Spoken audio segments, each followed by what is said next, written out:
कांग्रेस की घटना के पहले की अगर हम बात करें या कांग्रेस की स्थापना से पहले की अगर हम बात करें तो भारत में धीमे धीमे कुछ क्षेत्रीय स्तर पर कुछ विशेष प्रकार के संगठन बने थे। पर जैसे जैसे समय बीतता गया, भारत में राजनीतिक जिस तरीके के जागरूकता का विस्तार हुआ, एक राष्ट्रीय संगठन की आवश्यकता सबको महसूस होने लगी।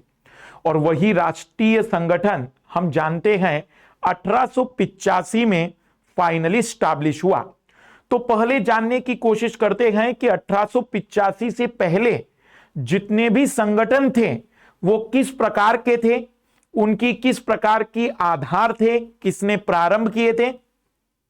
कई बार पीटी में इस पर सिंपल सवाल आ जाते हैं कि ये किनके द्वारा प्रारंभ किए गए थे, या ये आंदोलन हम कह सकते हैं ये जो संगठन है इनके संस्थापक कौन थे। इस प्रकार के कई बार सवाल बनाए जाते हैं। तो आइए शुरुआत करते हैं। सबसे पहला है ईस्ट इंडिया एसोसिएशन। अगर हम बात करें ईस्ट इंडिया एसोसिएशन की, तो लंदन में राजनीतिक प्रचार करने के उद्देश्य से दादा भाई नौरोजी द्वारा 1866 में इसकी स्थापना की गई। एक्चुअली दादा भाई नौरोजी लंदन में जब देखते थे तो वहां ब्रिटिश महारानी कि जो नागरिक हैं उनको मानव अधिकार मिल रहे थे, उन्हें अपने देश में कुछ विशेष प्रकार के अधिकार थे, और वहां के नागरिकों के साथ बहुत ही अलग प्रकार, जैसे वर्तमान में भारत के नागरिक जी रहे हैं वैसा वहां के नागरिक जीवन यापन कर रहे थे। लेकिन दादा भाई नौरोजी जानते थे कि भारत में यही ब्रिटिश महारानी जो कि 1858 में चिल्ला चुकी थी कि अब भारतीय लोग भी इसी की नागरिक, इसी के प्रजा होगी, तो फिर भारतीयों का शोषण क्यों। तब इन्होंने, क्योंकि वो मानते थे कि ब्रिटिश रूल भारत में अन ब्रिटिश है और बाकी जगह पर उनके देश में ब्रिटिश रूल है, जो कि एक लोकतांत्रिक, मानवाधिकारी और सही प्रकार का वैज्ञानिक लोकतांत्रिक देश है। तब इन्होंने लंदन के लोगों को भारत की वास्तविकताओं को बताने के उद्देश्य से ईस्ट इंडिया एसोसिएशन का निर्माण किया। बाद में दादा भाई नौरोजी धीमे धीमे समझ गए कि वास्तविक रूप में ये जो ब्रिटेन की महारानी है ये भारतीय लोगों को अपनी प्रजा नहीं मानती, बल्कि वो उसका केवल आर्थिक शोषण करने के उद्देश्य से ही काम कर रही है। और उसके बाद इन्होंने फिर जो थ्योरी दी थी कि भारत से लगातार संपदाओं को ब्रिटेन की तरफ भेजा जा रहा है, तो बाद में चेंजेस आया। तो 1866 में इन्होंने स्थापना की थी ईस्ट इंडिया एसोसिएशन की। इनका उद्देश्य भारतवासियों की समस्या और मांगों से ब्रिटेन को अवगत कराना था। भारतवासियों के पक्ष में इंग्लैंड में जन समर्थन तैयार करना था, क्योंकि ब्रिटेन में इस समय लेबर पार्टी प्रारंभिक दौर में थी, लेकिन वहां पर कई सारे ऐसे ब्रिटिश नागरिक भी थे जो मानव अधिकारों के तहत साम्राज्यवाद का विरोध करते थे। वह किसी भी देश को गुलाम करने जैसी बातों को सही नहीं मानते थे। तो यही प्लानिंग थी दादा भाई नौरोजी की कि अगर यही इस प्रकार के लोग अपने ही देश में दबाव उत्पन्न करें तो शायद ईस्ट इंडिया, जो भारत की जो इस समय की स्थिति है और भारत जिस तरीके से स्वराज्य की बात करना चाहेगा वो शायद उसे मिल पाएगा। अन्यथा यहां की जिस प्रकार के नागरिकों को अधिकार है वो अधिकार भारतीयों को मिले। तो एक प्रारंभ हुआ ईस्ट इंडिया एसोसिएशन 1866 में, और इसकी जो स्थापना हुई थी लंदन में हुई थी। फिर 1875 में शिशिर कुमार घोषित ने इसकी स्थापना की, और 1876 में इसी संस्था का स्थान इंडियन एसोसिएशन ने ले लिया। तो पहले बना इंडियन लीग और फिर इंडियन एसोसिएशन। अब अधिकतर जो स्थापनाएं होगी वो कलकत्ता के पास ही होगी। आप में से कुछ लोग सोचते होंगे जब मॉडर्न हिस्ट्री पढ़ते होंगे कि भाई कलकत्ता क्यों, क्योंकि दिल्ली उस समय भारत की राजधानी नहीं थी। दिल्ली तो भारत की राजधानी 1912 में शिफ्ट की गई, जब 11 में वहां के राजा को बुलाया था, हमने दिल्ली में बुलाया गया था, तब राजधानी शिफ्ट की गई। तब उसके बाद जो अधिकतर आंदोलन के संगठन होंगे उनके मुख्यालय दिल्ली में होंगे।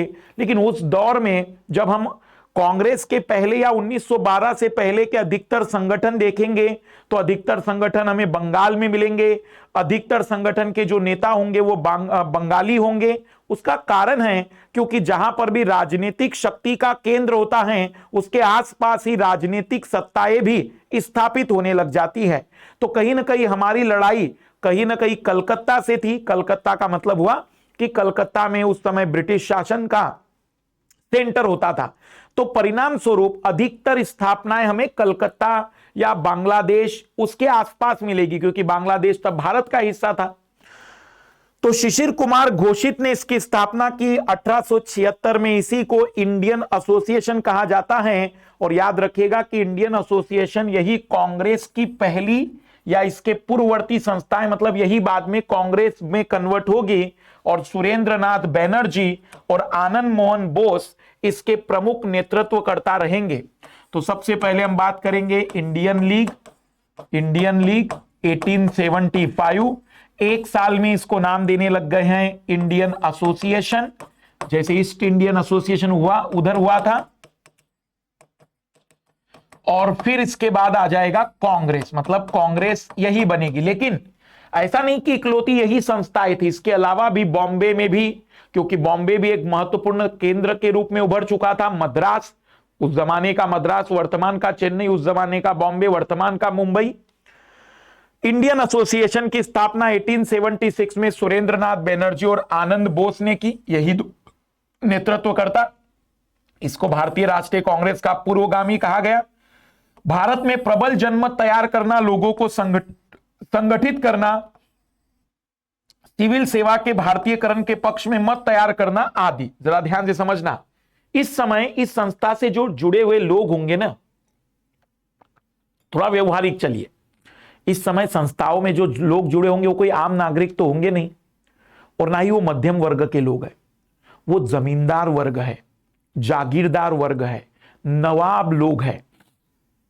तो नवाब लोग क्या मांगेंगे कि उनके बेटों को सिविल सर्विस के एग्जाम में बिठाया जाए, उन्हें भी पद मिलना चाहिए, और इस तरीके से भारतीयकरण किया जाए सिविल सर्विस का।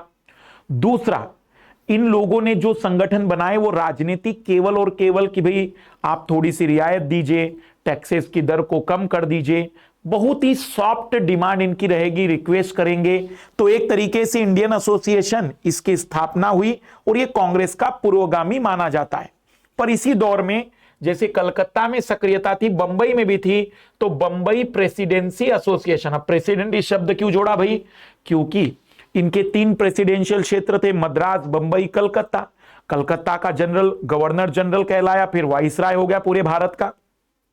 याद करिए 1773 में बंगाल का गवर्नर जनरल बने, 1833 में पूरे भारत का गवर्नर जनरल बना, और फिर 1858 में वो पूरे भारत के वाइसराय बन गए। तो ये प्रेसिडेंसी मतलब राज्य होते थे एक तरीके से। तो बंबई प्रेसिडेंसी 1885 में बंबई प्रेसिडेंसी एसोसिएशन की स्थापना फिरोज शाह मेहता, केटी तेलंग और बदरुद्दीन तैयब जी ने मिलकर की। आम लोगों को राजनीतिक अधिकारों के प्रति जागरूक बनाना, प्रशासन संबंधी सुधार को याचनाओं प्रार्थना पत्रों के जरिए भारतीय प्रशासन और ब्रिटिश संसद के सामने रखना संस्था के प्रमुख उद्देश्य थे। आप कहेंगे सर ब्रिटिश संसद के पास क्यों? क्योंकि ये लोग तो इतने पढ़े लिखे थे ना, वो जानते थे कि यहां जो भी काम हो रहे हैं वहां की संसद से हो रहे हैं, तो अगर हम संसद को बताएंगे तो अपने आप यहां बेहतर होता चला जाएगा।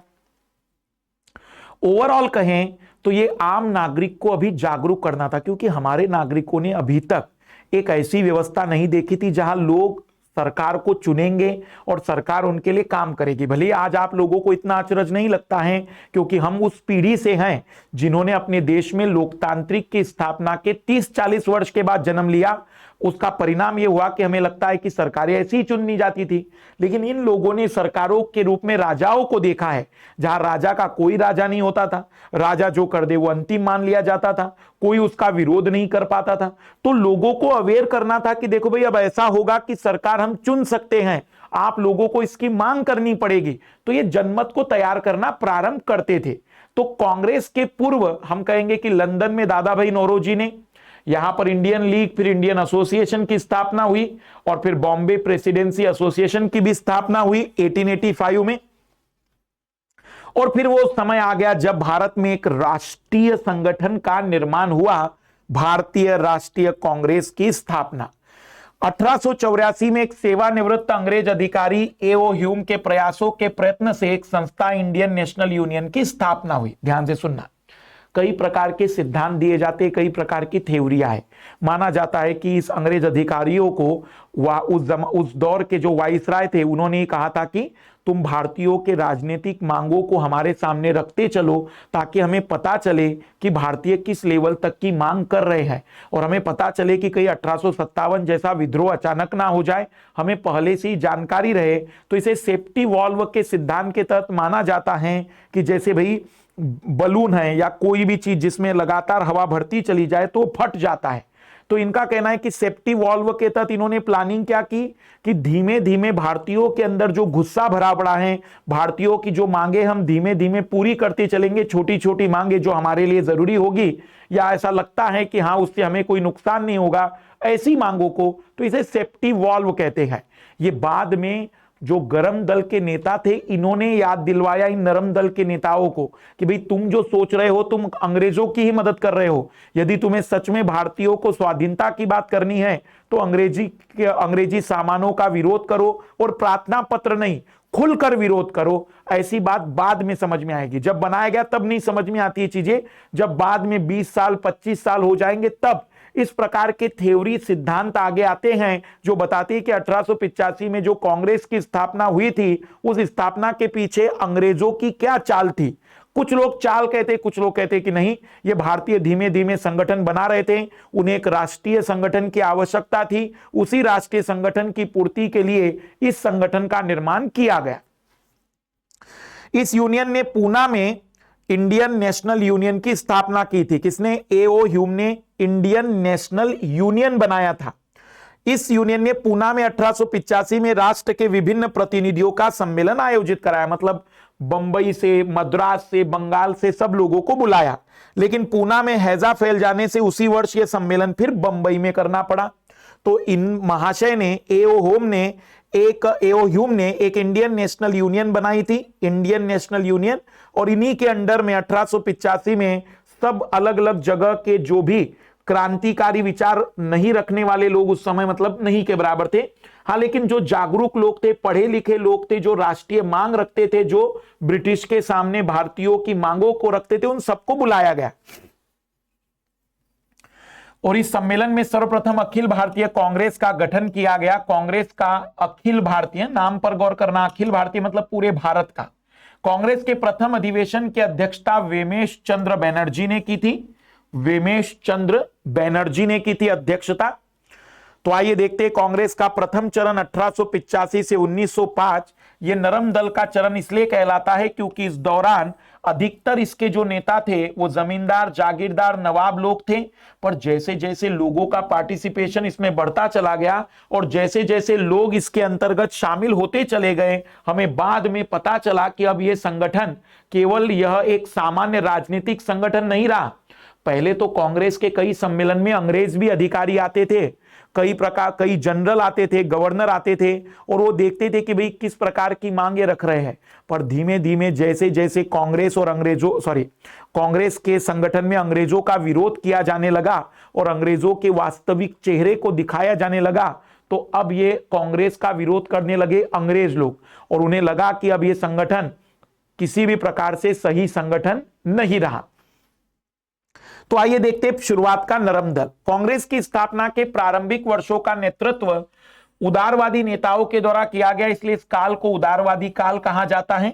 1905 तक के दादा भाई नौरोजी, फिरोज शाह मेहता, दानिश वाचा, वेमेश चंद्र बनर्जी, सुरेंद्र नाथ बनर्जी, रास बिहारी बोस, पंडित मदन मोहन मालवीय, इनकी मांगे थी कि विधान परिषद का विस्तार किया जाए प्रांतों में, वहां पर अब हमें भी जगह दी जाए। सिविल सर्विस की परीक्षा की न्यूनतम आयु को थोड़ा बढ़ाया जाए, 21-22 साल की जगह 25 करवाया जाए। परीक्षा का भारत और इंग्लैंड में आयोजन किया जाए और वाइसराय तथा गवर्नर की कार्यकारिणी में भी भारतीयों को और ज्यादा शामिल किया जाए, क्योंकि शुरुआती तौर में ये बताना चाह रहे हैं कि हमारे देश में क्या लगेगा, हमारे नागरिकों की क्या आवश्यकताएं हैं और हमारे नागरिकों को क्या जरूरी है, ये हम आपको बताएंगे। इसलिए गवर्नर की परिषद में हमें बुलाइए, जहां पर भी कानून बनाने की बात हो रही है वहां पर हमें बुलाइए, क्योंकि ये लोग चाहते हैं कि हम भारतीयों की वास्तविक मांगों को आप तक पहुंचाएंगे। तो शुरुआतवादी जो लोग हैं वो केवल और केवल कोई आजादी की बात नहीं कर रहे हैं, स्वाधीनता की बात नहीं कर रहे हैं, स्वदेशी की बात नहीं कर रहे हैं। ये कह रहे कि हमें भी आप जगह दीजिए आपके साथ, ताकि हम आपको वास्तविक रूप में बता सकेंगे कि भारतीयों के लिए क्या जरूरी है। नरम दल कैसे काम करते थे? तो ब्रिटिश शासन को बनाए रखने के पक्ष में थे, किंतु भारत के अनुरूप। ये चाहते थे कि आप रहिए यहीं पर, लेकिन कुछ सुधार करते चलिए। पाश्चात्य शिक्षा का समर्थन, क्रमिक सुधारों में विश्वास। ये कहते थे कि अंग्रेजी शिक्षा अच्छी है, हम सीखने के लिए तैयार हैं। प्रार्थना पत्र, प्रतिनिधि मंडल, लोग झुंड के झुंड, मतलब 5 लोग 4 लोग मिलने जाते थे, अपनी बातों को सरकार तक पहुंचाते थे, ब्रिटिश सरकार के साथ सहयोग करते थे। ये 1907 के सूरत अधिवेशन में कांग्रेस स्पष्टतः 2 दल, नरम और गरम दल में विभाजित हो गई। क्यों भाई? क्योंकि क्या होता है, धीमे धीमे फिर कुछ ऐसे भी लोग इसमें शामिल हुए जिन्होंने कहा कि भाई आप कब तक अंग्रेजों की बातों को मानते चलेंगे? अगर आपका ये क्षेत्र है, आप यहां शासन करने की योग्यता रखते हैं, तो अब हमें मांगना चाहिए कि भाई हम यहां खुद शासन करेंगे। आप कौन होते हैं? आप यूरोप से आए हैं, इंग्लैंड से आए, आप इंग्लैंड जाइए, यहां की राजनीति हम देखेंगे। तो धीमे धीमे ऐसे लोगों की तादाद बढ़ने लगी। जैसे जैसे पढ़े लिखे मध्यम वर्ग के लोग इसमें शामिल होने लगे, वैसे वैसे कांग्रेस का आधार बढ़ने लगा। गांधी जी के बाद तो आम नागरिक जुड़ने लग गए। फिर धीमे धीमे कांग्रेस ने सीधे स्पष्ट रूप से अंग्रेजी हुकूमत से टक्कर लेना शुरू किया। नरम और गरम दल विभाजन का मुख्य आधार राष्ट्रीय आंदोलन की कार्यप्रणाली थी। नरम दल वाले चाहते थे कि भाई ऐसे जल्दबाजी मत करो, वो नाराज हो जाएंगे, हमें जेल में डाल देंगे। जैसे आजकल नहीं होता है कि कई बार सरकार के खिलाफ, सरकार के विरुद्ध अगर कोई बात करेंगे तो लोग कहते भाई ऐसा मत करो, नहीं तो सरकार तुम्हारे खिलाफ इनकम टैक्स से लेकर जेल में भेज सकती है। तो उस प्रकार का डर उस जमाने में भी होता था। पर कुछ लोग होते हैं कि नहीं, कुछ भी हो जाए हम तो यही बात करेंगे। कांग्रेस का द्वितीय चरण 1906 से 1919, जिसमें गरम दल का प्रभावी रूप दिखाई देता है। लेकिन धीमे धीमे गरम दल को भी पता चल गया कि अगर हम डायरेक्टली गुस्से में आकर कुछ भी मांगेंगे तो यह अंग्रेजी हुकूमत देने वाली नहीं है, बल्कि यह फिर अत्याधिक कठोर प्रतिक्रिया देते थे अंग्रेज लोग, और गोली मार देते थे, जेल में डाल देते थे। और इसका परिणाम यह होता था कि जो राष्ट्रीय आंदोलन, उसमें आम नागरिक डरने लग जाता था। इसके बाद आ जाते गांधी जी। गांधी जी एक मध्यस्थ मार्ग लेकर चलते हैं, आंदोलन भी करेंगे, खिलाफ भी होंगे। फिर 1942 में कह देंगे कि अब तो मैं आपको यहां से निकाल कर रहूंगा। तो धीमे धीमे रणनीति के तहत गांधी जी आगे लेकर जाते हैं। तो इस दौरान पहले कांग्रेस का द्वितीय चरण, जिसे गरम दल कहते हैं, गरम दल के प्रमुख नेताओं में जाने जाते हैं लाल बाल पाल, लाला लाजपत राय, बाल गंगाधर तिलक, विपिन चंद्र पाल। गरम दल की मांगे थी कि स्वराज्य, स्वराज्य का मतलब ये हमारा क्षेत्र है, यहां हमारा शासन चलेगा, यहां हम नियम बनाएंगे, यहां हम कानून बनाएंगे, आप होते कौन है? लोकमान्य तिलक, स्वराज्य मेरा जन्म सिद्ध अधिकार है और मैं इसे लेकर रहूंगा। गरम दल के नेता चाहते थे कि ब्रिटिश भारत को स्वतंत्र कर दे, भारत के भविष्य का निर्धारण वे स्वयं करेंगे। स्वतंत्र करने का मतलब यहां पर ब्रिटिश चाहे तो ऊपरी तौर पर विदेश नीति, कुछ चीजों के अधिकार अपने पास रखे, लेकिन यहां सारे अधिकार, जितने भी निर्णय कानून बनाने के, वो हमें मिलने चाहिए। तो ब्रिटिश शासन की समाप्ति के पक्षधर थे। भारतीय शिक्षा प्रणाली में विश्वास रखते थे कि नहीं, अंग्रेजी के साथ साथ आप भारतीय शिक्षा प्रणाली को भी रखिए। और तीव्र सुधार चाहते थे, तीव्र सुधार, स्वदेशी आंदोलन, बहिष्कार की नीति, आंदोलन जैसे साधनों में विश्वास। क्योंकि इन्होंने बंगाल का जो विभाजन हुआ था, आप लोगों को मैं बता दूं कि इसी दौरान जब बंगाल में राजनीतिक सक्रियता बहुत मजबूती से बढ़ने लगी और कांग्रेस धीमे धीमे मजबूत होने लगी, तो अंग्रेजों ने चालबाजी से बंगाल के विभाजन की प्लानिंग की। पूर्वी बंगाल और पश्चिम बंगाल, जिसे हम पश्चिम बंगाल कह रहे हो, भारत के पूर्व में है, लेकिन बंगाल पूरा एक होता था। तो इसलिए पूर्वी बंगाल में मुस्लिमों की आबादी ज्यादा थी, पश्चिम बंगाल में हिंदुओं की। उसे बांटना था ताकि वो एकजुट होकर आंदोलन ना कर सके। दूसरा, इनका कहना था कि वह प्रशासन अच्छा हो सके, इसलिए ऐसा विभाजन किया जा रहा है। इसी की प्रतिक्रिया में गरम दल के नेताओं ने कहा कि अब स्वदेशी आंदोलन लेकर आइए, बहिष्कार की नीति अपनाइए, पूरे देश में कांग्रेस के माध्यम से आंदोलन चलाइए। लेकिन यहां के नरमवादी नेता कहते थे कि नहीं, हम पूरे देश में नहीं चलाएंगे, नहीं तो हम पर बहुत कठोर कार्रवाइयां हो सकती है, और इसी के तहत विभाजन होता है। तो यूपीएससी ने आपको पूछा था कि पहली बार बहिष्कार कहां शुरू हुआ था, तो बंगाल के विभाजन के प्रतिक्रिया स्वरूप स्वदेशी आंदोलन में बहिष्कार की रणनीति अपनाई गई थी गरम दल के द्वारा। यद्यपि दोनों दलों की कार्यप्रणाली और नीतियों में अंतर था, किंतु दोनों ही उच्च कोटि के देशभक्त थे जिनका अंतिम उद्देश्य भारतीयों के अधिकतम हितों को सुनिश्चित करना था। दोनों दलों द्वारा समय और परिस्थिति के अनुरूप अपनी कार्यप्रणाली और मांगों का चयन किया गया था। उदारवादी राष्ट्रवादी आंदोलन का प्रारंभिक चरण था, इस समय ब्रिटिश सरकार का खुलकर विरोध करना या बड़ी मांगे करना संभव भी नहीं था। किंतु जब सरकार ने उदारवादी मांगों पर ध्यान नहीं दिया तो उग्रवादियों ने राष्ट्रवादी आंदोलन का नया आयाम प्रदान किया। तो दोनों ही अपनी अपनी जगह पर सही थे। 1909 का भारत परिषद अधिनियम, मार्ले मिंटो सुधार, इसी दौरान जब भारत में लगातार राजनीतिक सक्रियता बढ़ने लगी तब मार्ले मिंटो सुधार आता है। मार्ले सचिव थे और मिंटो इस समय वाइसराय थे भारत के, क्योंकि इन्हीं के द्वारा सारा कुछ तय किया जाता था। मतलब मार्ले एक तरीके से मंत्री मान लो और मिंटो साहब को आप उनका सेक्रेटरी मान लो, ऐसा सोचो तो आपको पता चलेगा कि एक अधिकारी है और एक राजनीतिज्ञ है। पहली बार वाइसराय की परिषद में किसी भारतीय को शामिल किया गया 1909 में। भारत सचिव की परिषद में भी 2 भारतीय सदस्यों की नियुक्ति करने की व्यवस्था की गई लंदन में। मुसलमानों के लिए सांप्रदायिक निर्वाचन की शुरुआत 1909 में, इसी को कहते हैं सांप्रदायिक निर्वाचन। और इस समय के जो प्रधानमंत्री थे जो लंदन के, उन्हें कहते हैं कि सार्वजनिक अवार्ड उन्होंने भारत को दिया। और इसी के बाद भारत में कहीं ना कहीं हिंदू मुस्लिमों के बीच में खाई बढ़ने लगी। एक्चुअली गरम दल के जो नेता थे वो भारत में किस प्रकार की बातचीत करते थे, भारत को एक माता के रूप में दिखाएंगे, और इसी कारण से मुस्लिम लोग राष्ट्रवादी आंदोलन से अब अलग होना शुरू होंगे, क्योंकि मुस्लिमों का मानना था कि भाई उनका एक ही अल्लाह है, उसके अलावा कोई भगवान नहीं हो सकता है, जबकि हिंदू कहते हैं कि भाई यहां पर एक भारत माता भी है। फिर गणेश उत्सव मनाएंगे, शिवाजी उत्सव मनाएंगे, तो किसी प्रकार के उत्सव वहां मुस्लिमों में नहीं थे और खाई बड़ी होती चली जाएगी। और इसी का लाभ अंग्रेजी हुकूमत उठाएगी कि गरम दल की जिस तरीके की कार्यप्रणाली थी उससे कारण मुस्लिम लोग लगातार दूर होते चले गए, और ये खाई बढ़ते बढ़ते 1947 में भारत के विभाजन पर आकर खत्म होती है और परमानेंटली भारत और पाकिस्तान 2 देश बन जाते हैं। अगर हम बात करें तो यहां गरम दल की जो कार्यप्रणाली थी उसके कारण इनको मौका मिला और जो फूट डालो और राज करो की नीति इन्होंने शुरू की। 1909 में सांप्रदायिक निर्वाचन का मतलब यह हुआ कि कुछ सीटों में केवल मुस्लिम कैंडिडेट ही खड़ा रहेगा और उनको वोट भी केवल मुस्लिम ही डाल सकता है, उस क्षेत्र के दूसरे संप्रदाय के लोग वोट नहीं डाल सकते हैं। इस तरीके की राजनीतिक बातें इन्होंने शुरू करना शुरू की वो 1909 से। 1909 से इनकी जो प्लानिंग थी वो सफल हुई। फिर 1919 में इसे और बढ़ा दिया गया मॉन्टेग्यू चेम्सफोर्ड सुधारों के तहत। शिक्षा, संपत्ति और कर के आधार पर लोगों को वोट देने का अधिकार, पहली बार लोगों ने वोट डाले, भले ही वयस्क मताधिकार नहीं थे। कुछ लोग जो अमीर होते थे, जो टैक्स देते थे, उनको मत देने के अधिकार दिए गए। जैसे आप लोग सोसाइटी में देखते होंगे कि आपके आसपास की सोसाइटी में उन्हीं को वोट देने का अधिकार होता है जो सोसाइटी के रेसिडेंट्स हैं, जिनके नाम पर मकान होता है, जमीन होती है। माता पिता को भी वोट डालने नहीं देते, तो वैसा लिमिटेड अधिकार मिलता है। तो 1919 में पहली बार एक तरीके से वोट डालकर लोगों को चुना गया। पहली बार भले ही उत्तरदायी सरकार पूर्ण रूप से नहीं थी, लेकिन आंशिक उत्तरदायी सरकार राज्यों में बनाई गई थी। प्रत्यक्ष निर्वाचन द्वारा प्रांत में आंशिक कम उत्तरदायी सरकार की स्थापना हुई। प्रांत मतलब मुंबई, बंबई प्रेसिडेंस, मद्रास, इस तरीके से।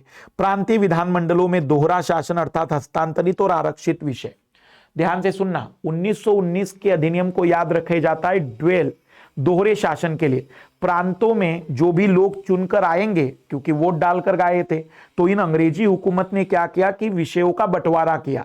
कुछ विषय वहां के गवर्नर के पास रखे और कुछ विषय मुख्यमंत्री के पास रखे, जैसे वर्तमान में मुख्यमंत्री और गवर्नर होते हैं। तो इस कारण से इसको कहते हैं हस्तांतरित विषय और आरक्षित विषय। आरक्षित विषय गवर्नर के पास थे और हस्तांतरित विषय जो चुनी गई सरकार होगी उसके पास रहेंगे। वैसे विषय कुछ ज्यादा थे ही नहीं। इसका नुकसान ये हुआ कि प्रांत में कोई काम ही नहीं हो पाता था, क्योंकि कुछ विषय जो क्लियर नहीं थे, गवर्नर कहते थे कि आरक्षित विषय हैं, तो काम होता ही नहीं था। एक तरीके से एक मियान में दो तलवारें थी। 1935 के अधिनियम में सबसे पहले इसको सुधारा गया और 1935 में सब खत्म कर दिया गया। लेकिन आपको एक इंपॉर्टेंट बात बता दूं मैं, 1935 में प्रांतों में द्वैध शासन खत्म हुआ, लेकिन 1935 के अधिनियम से केंद्र में द्वैध शासन शुरू हुआ था। कुछ आरक्षित विषय रख दिए गए थे वाइसराय के लिए और कुछ वहां की चुनी हुई सरकार के लिए, क्योंकि 1935 में पहली बार केंद्र में एक तरीके से चुनी हुई सरकार थी। तो 1935 का अधिनियम राज्यों में तो द्वैध शासन समाप्त कर देता है, लेकिन केंद्र में द्वैध शासन लेकर आ जाता है।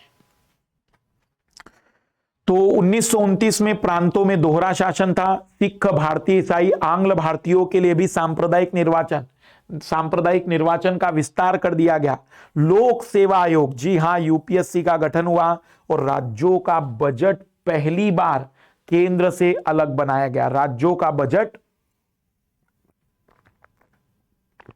पहली बार केंद्र से अलग बनाया गया। अब आते थोड़ा सा कांग्रेस में गांधीवादी चरण, क्योंकि इसके बाद गांधी जी राष्ट्रीय स्तर पर कांग्रेस में एक नेतृत्वकर्ता की भूमिका में उभरते हैं।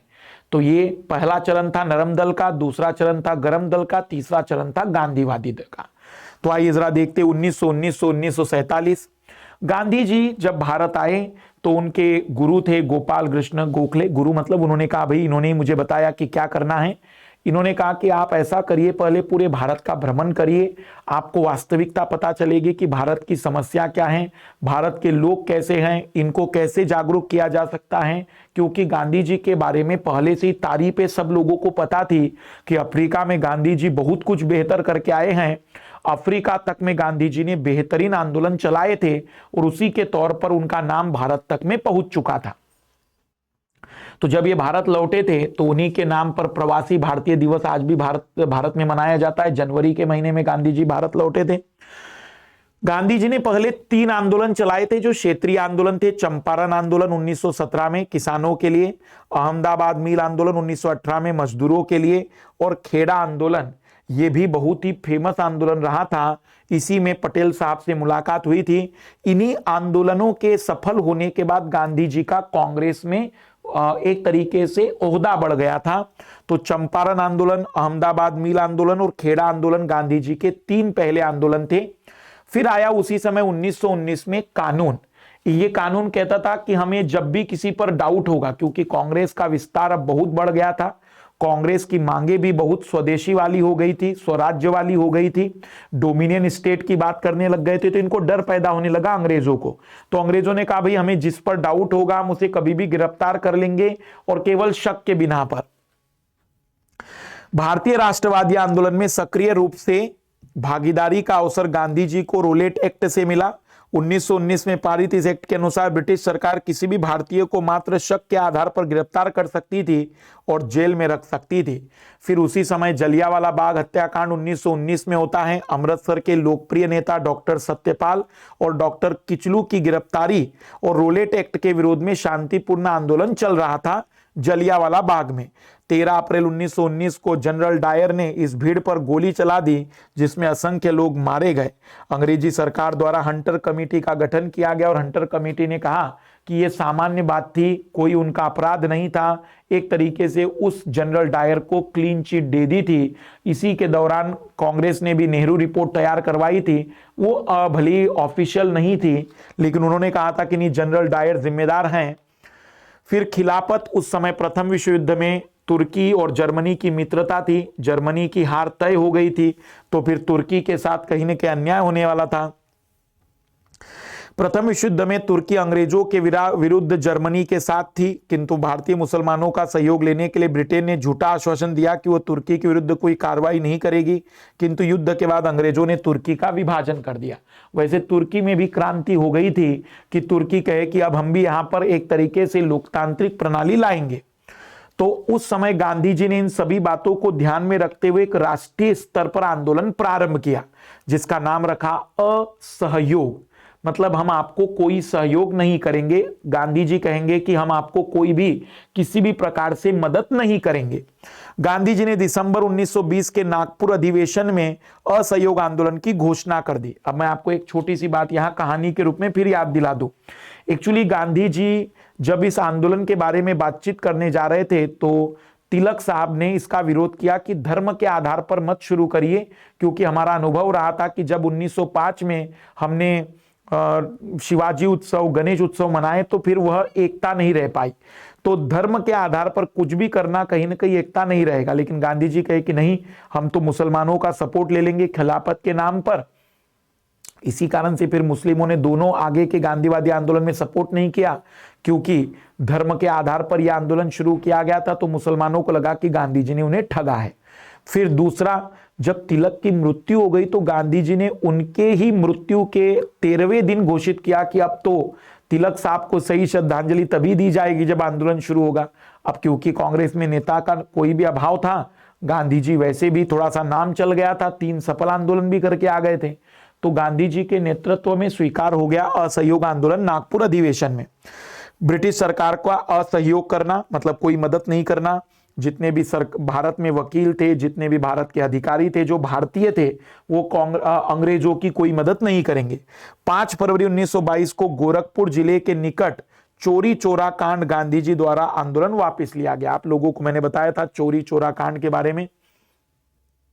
गांधी जी की गिरफ्तारी हो जाती है, सब कुछ शांत हो जाता है। अब यहां कांग्रेस के कुछ नेता कहते हैं, जो बुजुर्ग नेता हैं, गांधी जी जेल में, कि बोले ये युवा नेता है, ठीक है आज इनका कद बहुत बढ़ गया है, लेकिन क्या अब जो चुनाव आने वाले हैं उसमें कांग्रेस भाग नहीं लेगी, क्या उसमें भी असहयोग करेगी? और अगर ऐसा है तो फिर हम अलग एक दल बना लेते हैं। कांग्रेस नहीं चाहती थी कि फिर से गरम दल दरम जल जैसी बात हो, और इसीलिए कांग्रेस ने अपने ही संगठन के अंतर्गत एक नया संगठन बना दिया, जिसे कहेंगे स्वराज्य दल। स्वराज्य दल का काम होगा चुनाव में भाग लेना और जीतने के बाद विधान परिषद में जाकर होल हल्ला मचाना, पार्टिसिपेट नहीं करना, मदद नहीं करना। लेकिन बाद में जैसे जैसे मंत्री पद मिलेंगे सब बदमाश लोग मजा लेने लग जाएंगे। 1923 में अध्यक्ष बने चित्तरंजन दास स्वराज्य दल के, सचिव थे मोतीलाल नेहरू। असहयोग के बजाय केंद्रीय और प्रांतीय विधान परिषद में जाकर ब्रिटिश सरकार के कार्यप्रणाली की आलोचना करना। उसके बाद आता है सविनय अवज्ञा आंदोलन। एक्चुअली अब 1919 के बाद 1929 में सुधारों की उम्मीद थी, लेकिन जिस तरीके की उम्मीद भारतीयों को थी, गांधी जी को थी, ऐसा कुछ भी परिणाम नहीं मिला। तो गांधी जी ने कहा कि हमें या तो आप स्वराज्य दीजिए, नहीं तो हम डोमिनियन स्टेट दीजिए, मतलब कि आप कुछ विषय रखिए, बाकी सब यहाँ का अधिकार हमें दे दीजिए, नहीं तो मैं आंदोलन कर रहा हूं। फिर गांधी जी ने जब इसकी धमकी दी तब राउंड टेबल कॉन्फ्रेंस पहले में गांधी जी की बात को हल्के में लिया गया, पर राउंड टेबल कॉन्फ्रेंस में कांग्रेस के न होने के कारण कोई बात सही कुछ तरीके से हम कह सकते कुछ रिजल्ट आ ही नहीं पाया, क्योंकि सबसे बड़ा राष्ट्रवादी सबसे बड़ा संगठन था राष्ट्रीय स्तर का। पूर्ण स्वराज्य प्राप्त करने के उद्देश्य से 6 अप्रैल 1930 को दांडी यात्रा के माध्यम से नमक कानून का उल्लंघन कर इस आंदोलन की शुरुआत की। ब्रिटिश सरकार की नीति और कानूनों का अहिंसात्मक तरीके से विरोध करना। सविनय, सविनय जैसे मान लीजिए कि पिताजी ने कहा जाओ बेटा मेरे लिए पानी लेकर आओ, तो आप कहेंगे क्षमा करें पिताजी, मैं आपके लिए पानी का गिलास नहीं ला सकता हूं। इसे कहेंगे सविनय अवज्ञा करना, मतलब विनम्रता पूर्वक मना करना। तो इसे कहते हैं सविनय अवज्ञा। जल्दी समझ जाओगे ऐसे उदाहरण से। तो हमने कहा भाई तुम्हारे सारे कानूनों का विरोध कर उल्लंघन करेंगे, वो भी सविनय। ब्रिटिश सरकार की नीति और कानूनों का अहिंसात्मक तरीके से विरोध किया गया। 1934 में गांधी जी द्वारा वापस ले लिया गया, क्योंकि ब्रिटिश सरकार ने 1935 के अधिनियम के माध्यम से भारत में उत्तरदायी सरकार की स्थापना का आश्वासन दे दिया। 1935 का फिर भारत शासन अधिनियम आया। अखिल भारतीय संघ की स्थापना, पहली बार यह शब्द उपयोग किया गया भारतीय संघ। संघ मतलब भारत उन सभी राज्यों से मिलकर बना है जिसमें ब्रिटिश का शासन चलता है, और उन राजाओं से भी मिलकर बना है जिनमें राजाओं के शासन चलते हैं। लिखित रूप से केंद्र और राज्यों के बीच में शक्तियों का बंटवारा किया गया। प्रांत में द्वैत शासन की समाप्ति। प्रांतों में द्विसदनीय विधायिका बनाई गई, विधानसभा और विधान परिषद चुनकर भेजे जाने वाले लोग, और कुछ जगह पर कांग्रेस अंग्रेजों के द्वारा भेजे जाने वाले लोग। पर केंद्र में द्वैत शासन शुरू हुआ था। फिर आया भारत छोड़ो आंदोलन, क्योंकि द्वितीय विश्व युद्ध शुरू हो गया था। सारे विश्व के लोग अब जर्मनी की तानाशाही और जापान के साम्राज्यवादी नीति से डरे हुए थे, तो पूरे विश्व में साम्राज्यवाद के खिलाफ लहर थी। भारत भी तो साम्राज्यवाद का कहीं ना कहीं प्रताड़ित देश था, तो अंग्रेजों के खिलाफ भी पूरे विश्व में एक लहर थी। तो भारत को आजादी की बात अब तय हो गई थी। गांधी जी ने इसका फायदा उठाकर कहा कि अब तो भारत छोड़ो की बात करो। द्वितीय विश्व युद्ध के समय 8 अगस्त 1942 को प्रारंभ किया भारत से ब्रिटिश साम्राज्य को समाप्त करना। गांधी जी द्वारा करो या मरो का नारा दिया गया। मुस्लिम लीग के असहयोग, प्रमुख नेताओं की गिरफ्तारी, ब्रिटिश सरकार के दमन के फलस्वरूप आंदोलन समाप्त। मैं आपको बता दूं कि इस दौरान कुछ हिंदूवादी संगठन, मुस्लिम संगठन, जो कट्टर धार्मिक संगठन थे, इन्होंने बकायदा कांग्रेस का विरोध किया था और अंग्रेजों का समर्थन किया था कि नहीं, अंग्रेज यहां से नहीं जाएंगे, अंग्रेज यहां से नहीं जाएंगे, क्योंकि ऐसा इनको लगता था कि अगर अंग्रेज लोग चले गए तो सत्ता कांग्रेस को आ जाएगी, और कांग्रेस के हाथ में सत्ता आई तो फिर तो हमारे हाथ में कुछ भी नहीं रहेगा।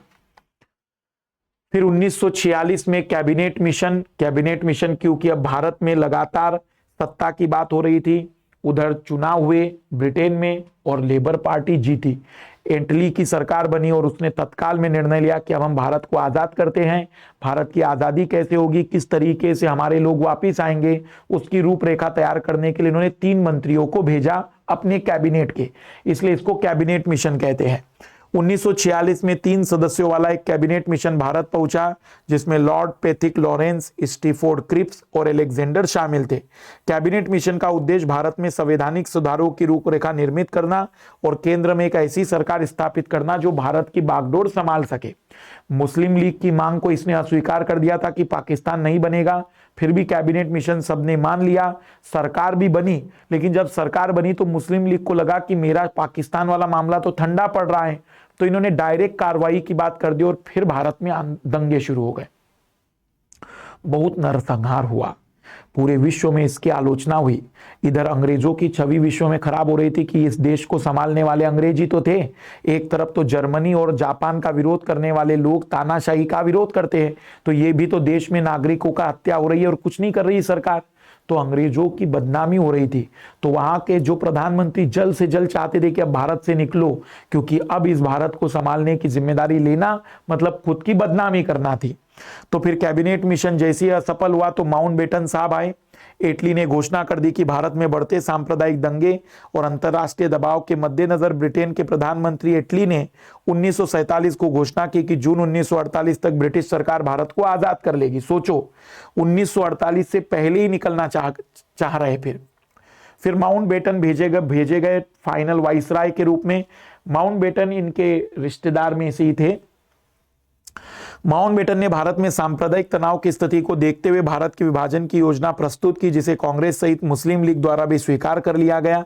माउंटबेटन योजना को मूर्त रूप देने के लिए ब्रिटिश पार्लियामेंट द्वारा भारत स्वतंत्रता अधिनियम 1947 पारित किया गया और भारत की आजादी का अधिनियम आया ब्रिटेन के संसद से।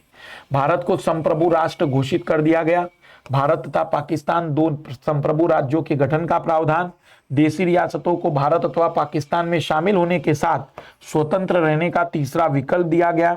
दोनों देशों के संविधान सभाओं को अपने अपने देश का संविधान निर्माण करने का अधिकार दिया गया और कहा कि अब आपका जो भी यहाँ निर्णय होंगे वो आपके रहेंगे, इसमें हमारा कोई रोल नहीं रहेगा। तो ये था मॉडर्न हिस्ट्री, एक कंप्लीट रिवीजन। इसमें कुछ छोटी छोटी बातों के रूप में आप चाहे तो होम रूल आंदोलन 1916 में जो तिलक साहब के माध्यम से और जो एक लेडी थी उनके माध्यम से, कमेंट्स कर दीजिएगा, उनके माध्यम से शुरू किया गया था। होम रूल मतलब हमारे ही घर में हमारा नियम चले, मतलब ये मांग कर रहे थे कि हमें डोमिनियन स्टेट दीजिए। डोमिनियन स्टेट का मतलब जैसे वर्तमान में राज्यों को अधिकार मिले हैं कि वो भारत में ही राज्यों के क्षेत्र का पूरा कानूनी व्यवस्था संभालते हैं, वैसे डोमिनियन स्टेट की भाई पूरे विदेशी संबंध, संचार सब कुछ ब्रिटेन के पास रखो, लेकिन हमें अपने क्षेत्र में कानून बनाने के पूरे अधिकार दो कि हमारे क्षेत्र में हमें कैसे कानून बनाने। तो एक तो होम रूल आंदोलन थोड़ा सा देख लीजिएगा, साथ ही साथ अगर अंत में कुछ और देखना है तो आखिरी के समय में जो घटनाक्रम 1940 के बाद हुआ है उसे थोड़ा सा आप देख लीजिएगा। बाकी रिवीजन में बस इसी वीडियो के माध्यम से सारी महत्वपूर्ण बातें हमने कवर करा दी हैं, तो पढ़ते चलिएगा, याद करते चलिएगा, और MK लाइव रिफर कोड जब भी अनअकैडमी पर सब्सक्रिप्शन ले तो ज्वाइन करते चलिएगा। बाय, सभी को बेस्ट ऑफ लक।